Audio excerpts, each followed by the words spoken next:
Hey everyone, Andrew here from KoDaChI for One, coming at you with the Dash deck tech. Today I'm going to go over my 80 cards that I've been playing in my Dash list. I have the Sideboard guide out on fabdb right now, titled KoDaChI for One Dash 3.0.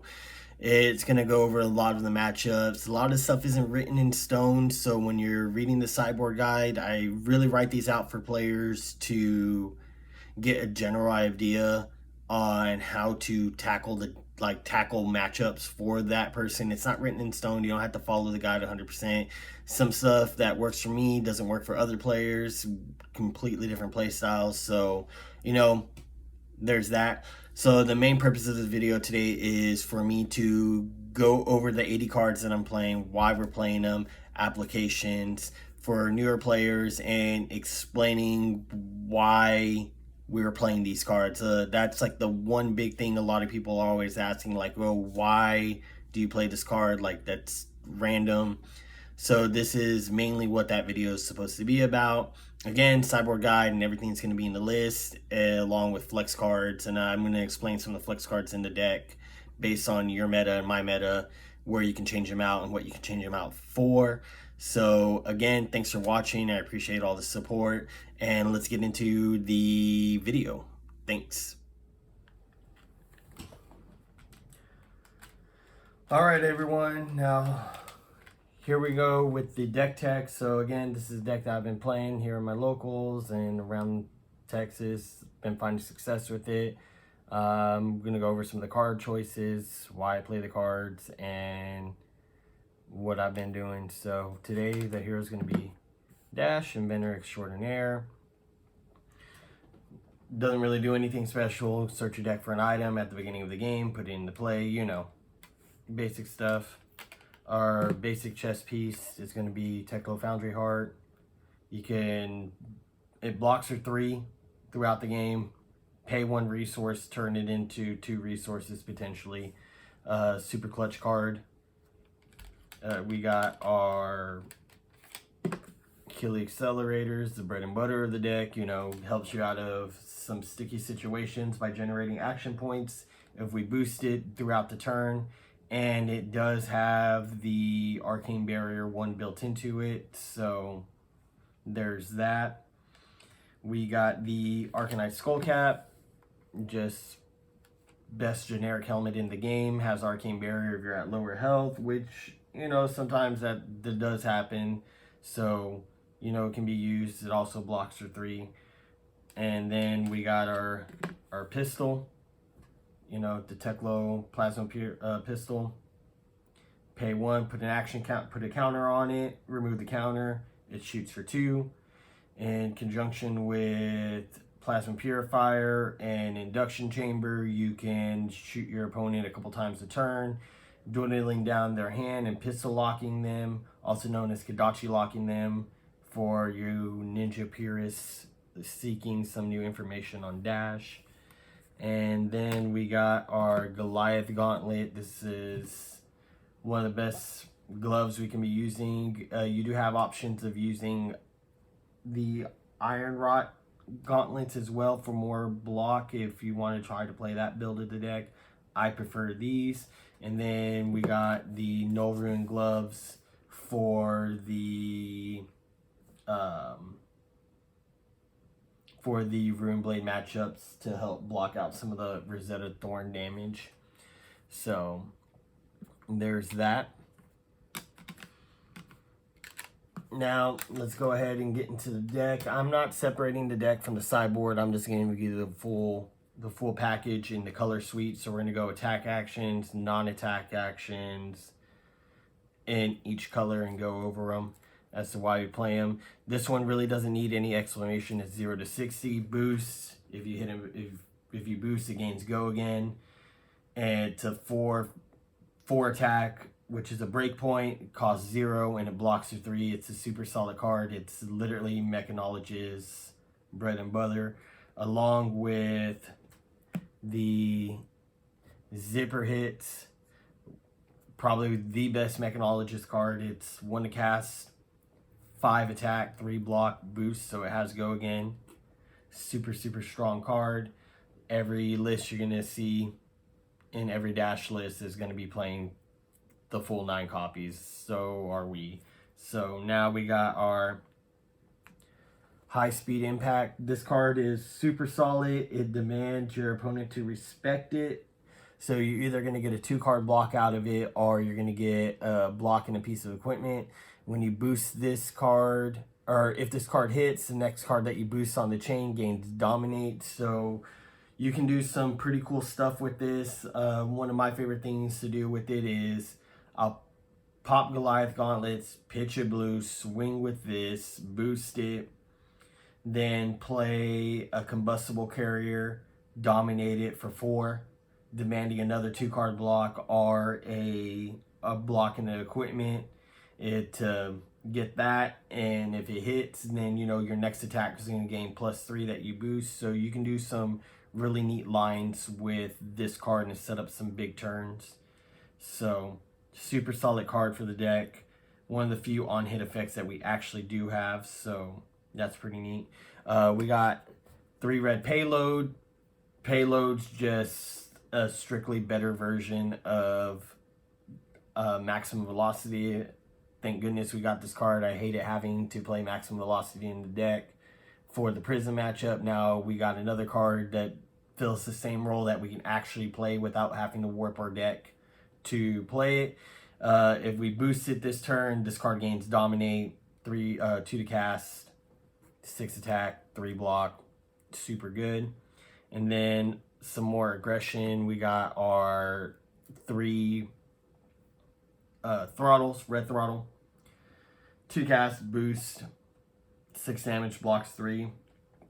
Another super good card that allows us to put some pressure in. We can always play at the end of the chain where we have some floating resources after we're done doing our pistol shenanigans, and you don't have to boost it. If you want, you can boost it and force a couple cards out of their hand, bluff some more cards going in.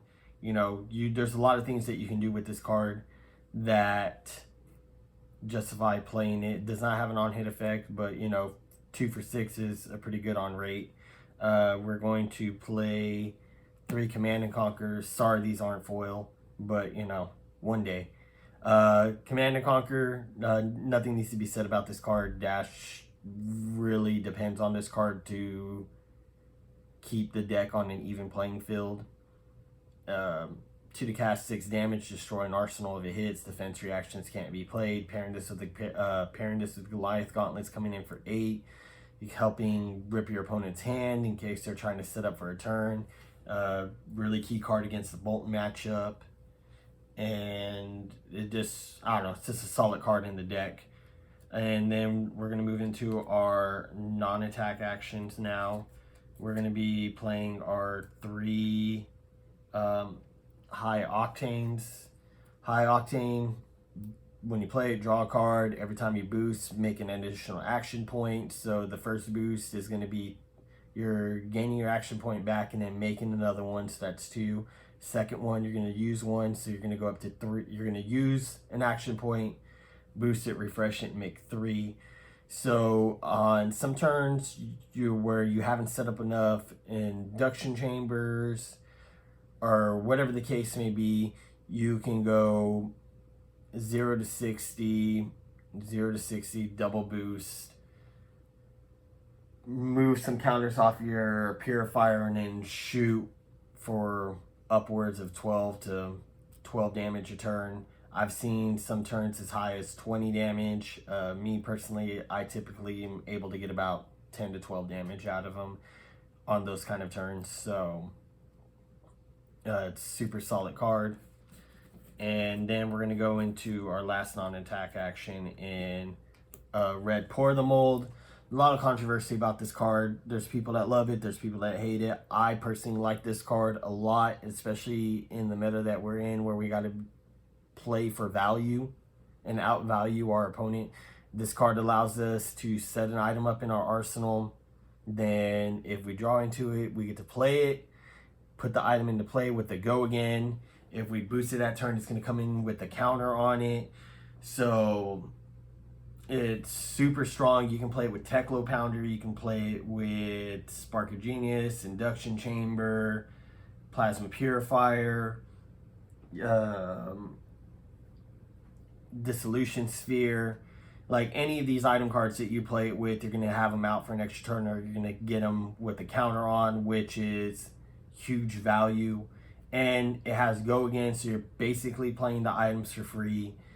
Yeah, I'm not saying you need to run 3 of these, but the deck, it's definitely worth the one of in almost all Dash decks. So at least in my opinion, I've absolutely loved this card, and it's done some solid work for me.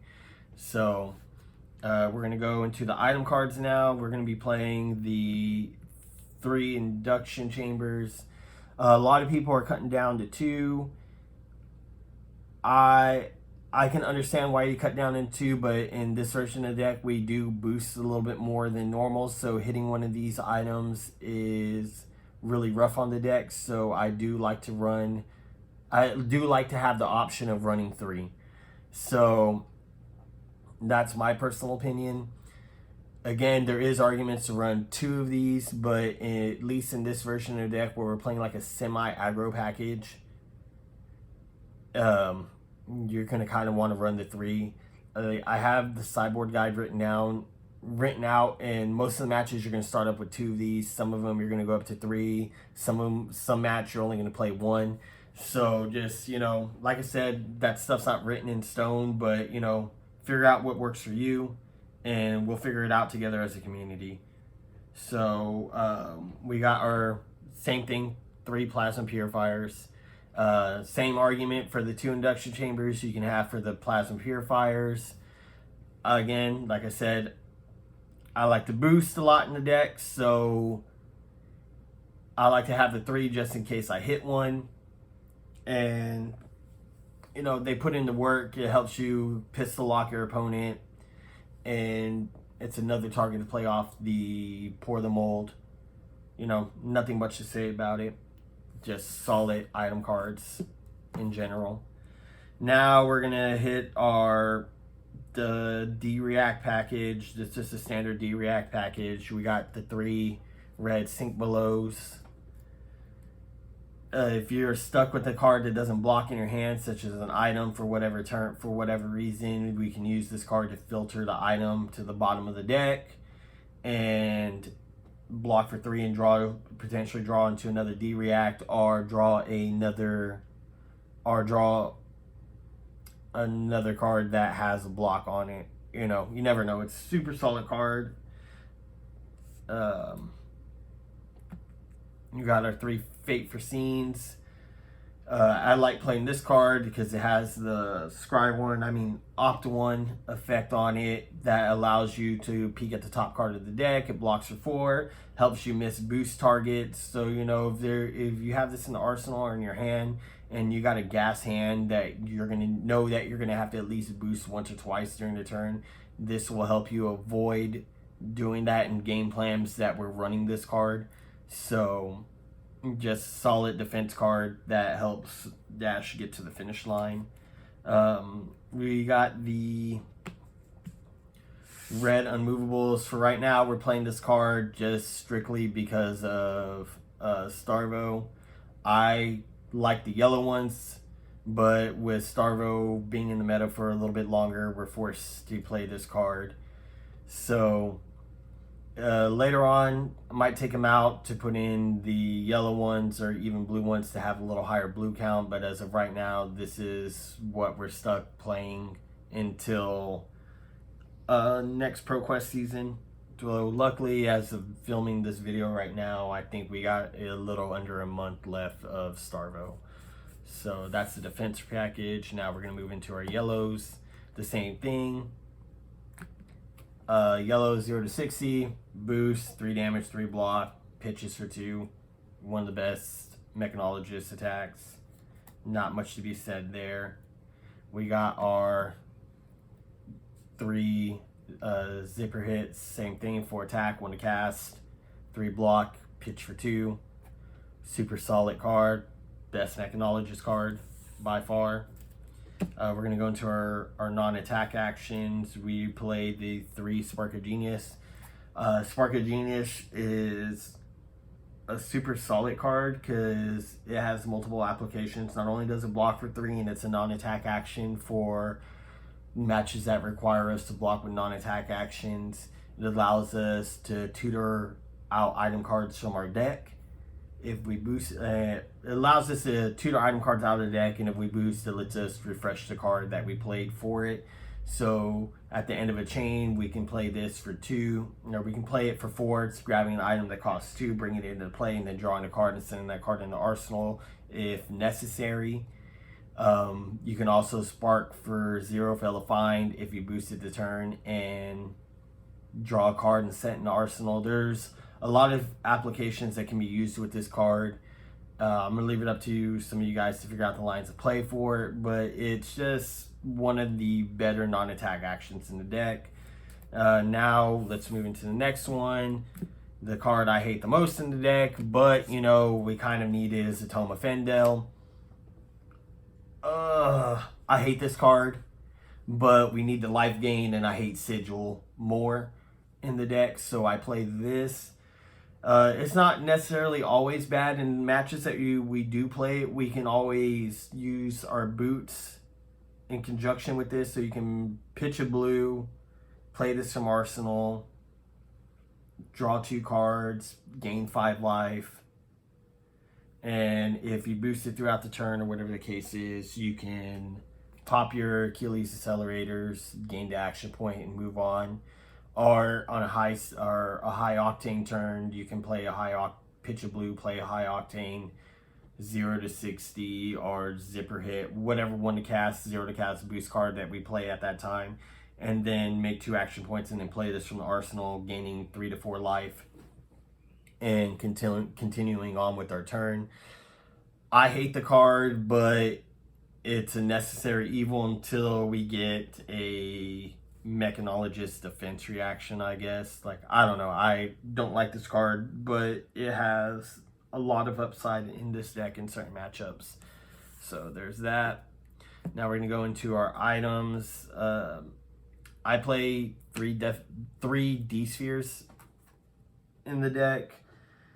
Here in Texas, I don't know if it's like this in other states, but here in Texas, everyone seems to love Prism for whatever reason. And any tournament you go to, you will see 5 to 6 Prisms there. So I played this card. It is 100% a flex card, but it does sure up some matches.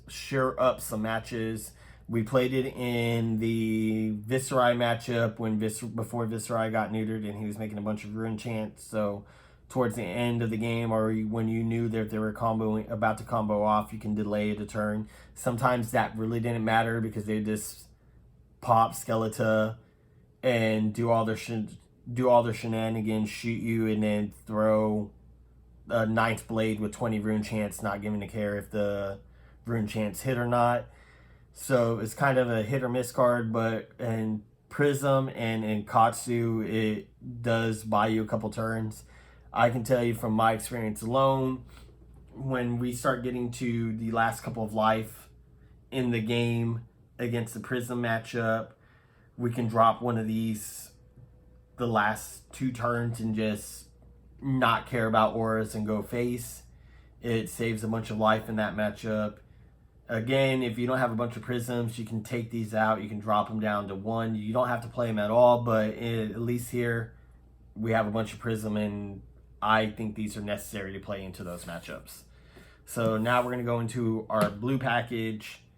I'm going to speed blue 0 to 60. Same reason you play the other copies, just one of the best cards in the deck. And then we got another one here in T-Bone. We only play the 3 T-Bones, guys and girls. Like, I can't stress this enough. The other ones are bad. For the love of me, I don't understand why people are trying to play 9 copies of this in Maximum Velocity, but the blue one is a super solid card. You can sometimes tie up some equipment with it, take a couple of armor points off of Skull Cap, whatever the case may be in certain matchups. It's just a super solid card, and it's fuel for High Octane, another target for High Octane to gain some extra action points, and it's a blue card. So super, super, super solid card. And then we got our zipper hits, 1 to cast, 3 attack, 3 block, blue, go again, or boost, go again, you know, one of the best cards in the deck. Again, super, super solid.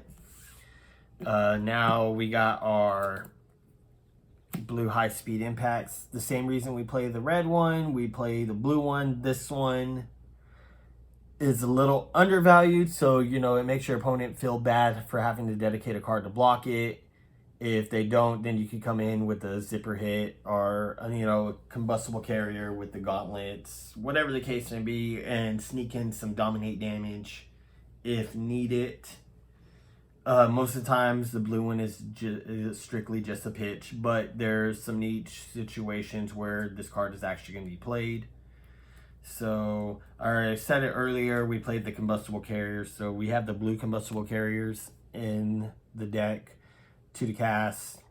If this hits, the next target that you boost gains +3 attack. So in conjunction with the, ooh, that's not supposed to be there. With the conjunction of this, it's in conjunction with this, it's a nice target to get some extra damage off towards the end of the game when we've used most of our blue, or when we used most of our reds and our yellows to block, and we're pistol locking them. This can help close out the game. And then we got our blue throttles. Blue throttles, the same reason we run the red one.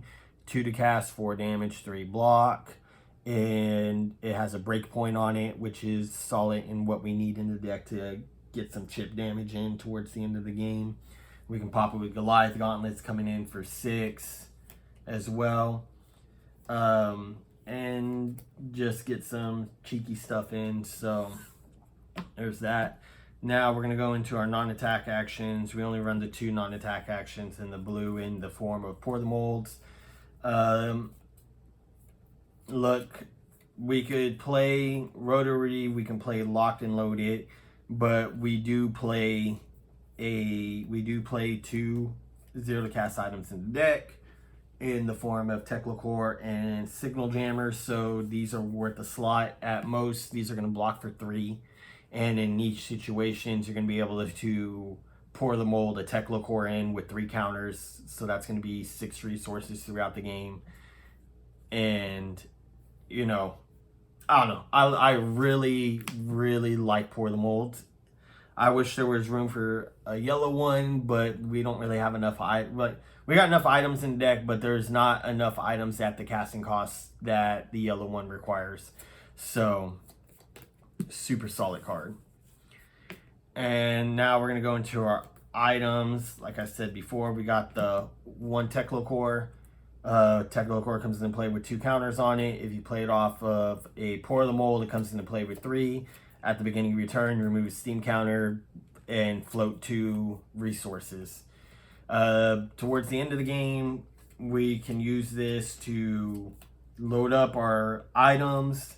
Our mid-game, if you're able to draw this mid-game, we can use it to help cast some of the items and try to pivot into our win condition towards the late game.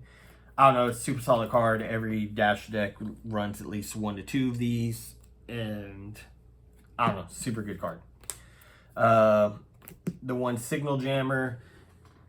Again, this is a flex card. You don't have to play this. I play it because I respect Kano, and this shuts down Kano. Was playing it for the Viserai matchup, and I wish we got this card a little earlier because this would have helped when Briar was tier 0. So, to stop some of those crazy turns that Briar likes to do. Again, this is a flex card. Like, if you have a bunch of Briars and a bunch of Kanos in your meta, I suggest cutting the Dissolution Spheres and adding more Jammers in. And for those matchups, just depending on what your local meta looks like. Here, we don't have many Viserai players anymore. Everyone's kind of pivoted off that deck, and the only wizard player we got is Artberto and myself, me playing Icelander. So, yeah, for me, it's just a one of. Depending on your region or whatever the case may be, you might be able to go up on a couple more of those. And then we play the one of Techno Pounder. Or Techno Pounder as a one of is a MVP. This card late game does so much work with your combustible carriers, all your blue garbage. This card makes them super strong. And I'm trying to find out more. I'm trying to figure out more matchups to put this card in. But you're only going to ever need one of them. And it being a spark target is super solid. And I don't know, this card is insanely good. We can also play it in the chain matchup. You can go ahead and start the chain matchup with this and try to fatigue out the chain. And when they cast the shadow, when they cast the ally, you can 0 to 60 it away with a boost, killing it instantaneously. And even does that with the blues. You can go blue 0 to 60, come in for 4, and then pistol it and kill the creature off and do a bunch of stuff. I don't know. I'm just rambling on at this point, but this card is absolute gas as a one of in mid-range and in control. So there's that. I have the main deck on FabDB with the core and everything. I just wanted to go over some of the stuff as to why we played a lot of this. I feel like Dash is going to be in a pretty decent spot moving forward, depending on what kind of shenanigans we get in Uprising. If Chain looking like he's about to leave the meta here by the end of this season as well, I feel like Dash is going to be in a solid spot, and the deck's going to, update again and whatnot. But moving forward, after this ProQuest season, I feel like the deck's going to be really solid. I feel like the deck's solid right now. It's definitely not doing anything broken like the other decks are doing, but it's in a very decent spot compared to a lot of other decks at the moment. So if you guys have any questions, feel free to hit me up. I want to shout out Cactus. They do a lot of good work in the Dash Discord. Same for Techlo Foundry. He does a bunch of good work for the Discord. They're always in there answering questions. I'm in there every now and then and trying to answer questions as well. So if you have any questions, you can ask me, ask Cactus, ask Techlo Foundry. Everyone's always willing to help in the Dash Discord. And also want to give a shout out to my boy Gabriel, my testing partner. I was in Miami this last weekend and wasn't able to go to the ProQuest in San Antonio, but he was able to go over there. He took Starvo, held it down for our town, and took home the gold. So shout out to you, buddy. You guys need to check out his stuff on YouTube. His name is Wiji. And thanks for watching.